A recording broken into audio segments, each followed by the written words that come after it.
Здравствуйте! В эфире программа «Энергетика Якутии», отраслевые новости. С вами Татьяна Каракулова. И сейчас коротко о главных темах выпуска. Надежность электроснабжения потребителей в Хангаласском районе повысится. Сахатранснефтегаз завершает строительство газопровода для снабжения Якутской ГРЭС. Якутская энерго посетили 16 школьников из районов Колыма и Индигирского округа. Надежность электроснабжения части потребителей в Хангаласском районе будет повышена. Для этого руководитель Якутской энерго Гаврил Алексеев дал ряд поручений во время посещения объектов Покровского РЭС. В первую очередь они касаются развития электросетевого хозяйства. Подробности в нашем видеосюжете.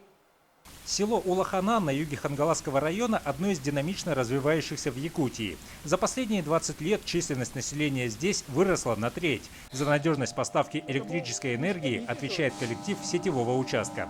Сейчас его специалисты приступают к летней ремонтной программе. Одна из задач – заменить обычные провода на более надежные, самонесущие, изолированные. Тут в Улаханане сделали СИП километр 200 где-то. И в Булгунятате будем. Еще 2 тыпушки на сипование и летние фермы. У нас летних ферм 10 штук. Ну, объем большой, говорят. Сегодня в рамках рабочей поездки в Покровский РЭС сетевые участки посещает руководитель Якутской энерго Гаврил Алексеев. Наряду с ремонтной программой в центре внимания развитие материальной базы самих подразделений. Необходима модернизация существующих и строительство новых производственных объектов. Глобальные вопросы стоят по реконструкции сетевых участков в Покровске, в Улаханане, в Жемконе, строительство гаражей, ну и косметический ремонт. Сезон пиковых нагрузок мы прошли в штатном режиме. Аварийных отключений по Покровскому РЭСу, естественно, по Хангаласскому району не было. Не допустить их необходимо и впредь, поэтому заранее разрабатываются стратегии по ликвидации слабых мест. Одно из них – снабжение поселка Верхний Бестях. Электроэнергия сюда поступает из села Булгуняхтах по линии длиной 40 километров. Строительство небольшой перемычки из соседнего поселка Махсагаллох позволит обеспечить надежный резерв. Мы вот с руководством РЭС посмотрели, есть возможность включить эту линию с Махсагаллоха по 6 киловольт, и таким образом на время аварийных или там плановых отключений запитать с Махсагаллоха поселок в Бестях и существенно повысить надежность. Также в ближайших планах реконструкция подстанции Актемцы. Хангаласский улус – один из основных промышленных, сельскохозяйственных и туристических районов республики. Энергетики уделяют большое внимание развитию здесь электросетевой инфраструктуры. Как подтверждение – стабильный рост числа новых потребителей. Сахатранснефтегаз завершает строительство газопровода для снабжения Якутской ГРЭС. Сейчас работы развернуты на 2 последних участках в районе автострады 50 лет октября и улицы Отеченко. Проект реализуется уже 2-й год. Общая протяженность нового газопровода более 5 километров. Здесь у нас заболоченность, приходится работать в зимний период и еще переход через автостраду. Ну и самая большая проблема – это все-таки отсутствие коридоров. Трубопроводы лежат близко друг от друга, поэтому сложно, конечно, в их условиях работаем. Поэтому этот объект 2 года строится. Соответственно, сейчас все планы, которые у нас сформированы непосредственно по производству работ, они уже выполнены, осталось немного, и в этом году врезки только. Пропускная способность обновленной ветки газопровода составляет 87 тысяч кубометров в час. В едином коридоре с ней находится резервная ДУ-300. Вместе они обеспечивают надежность с учетом строительства 2-й очереди Якутской ГРЭС-2. Здесь у нас идет строительство Туймада ТЭЦ. Как вы знаете, вот в первой очереди будет у нас в 2026 году, 2-я очередь будет введена в 2027 году, и идут уже разговоры о строительстве 3-й очереди Туймада ТЭЦ. То есть это такой долгоиграющий большой проект, который мы намерены реализовать с помощью компании Росгидро в 2026-2027 и уже за горизонтом 2030 года.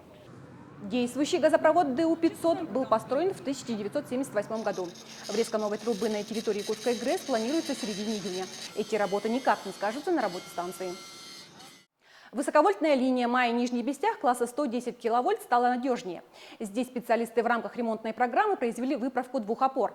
А для предотвращения возможной деформации в будущем установлены охладители для свай. Кроме того, на территории Маинского РЭС произведен капитальный ремонт участков воздушных линий 35 киловольт Мая-Бетюйдах и Мая-Бетюмя. В общей сложности заменено 13 опор. Специалисты Сахаэнерго проведут ремонт 115 дизельных электростанций. Все они находятся в труднодоступных населенных пунктах, включая арктические районы. Их общая установленная мощность составляет более 30 мегаватт. Подробности в нашем следующем видеосюжете. Огромная территория Якутии, включающая 23 района, на языке энергетиков децентрализованная зона. Это значит, что практически в каждом населенном пункте электричество вырабатывают локальные источники. В основном дизельные электростанции. С наступлением теплых дней здесь начинается масштабная ремонтная кампания. Когда планируем ремонтную программу, мы уделяем особое внимание на наработку дизель-генераторов, то есть где моточасы самые большие, тем и машинам мы уделяем большое внимание. На этот год планируется проведение ремонтов 115 единиц дизель-генераторов на мощность 30 мегаватт. Основные работы будут проводиться в летний период. Летом нагрузка на дизеле небольшая, поэтому потребители не замечают, что часть оборудования выведена в ремонт. Тем временем специалисты станции разбирают двигатели, генераторы, приводят в порядок здания и сооружения. Производственный центр – самое большое подразделение Сахаэнерго. В его управлении 17 ДЭС в 5 районах Якутии. В этом году масштабные работы будут проведены в Хангаласском улусе. Это связано со строительством котелдера, строительством котельной ЖКХ. Там большое техпредприятие. Заявка была подана на 200 киловатт, поэтому там у нас предстоит это расширение станции, строительство склада ГСМ, доработка, строительство новой линии и, конечно, установка трансформатора подстанции. А по Синску у нас это по прошлому году остался объект, это по техприсоединению строительства КТП, довольно-таки очень серьезный КТП, вот этот объект. Ну и, конечно, дальнейшее продолжение модернизации самой дизельной станции. Такие работы – залог надежности во время долгой суровой зимы. Большой вклад в это уже сделан. По автозимникам завезены необходимые объемы топлива, запасных частей и строительных материалов. А это значит, что даже в самом труднодоступном селе ремонтная программа будет выполнена.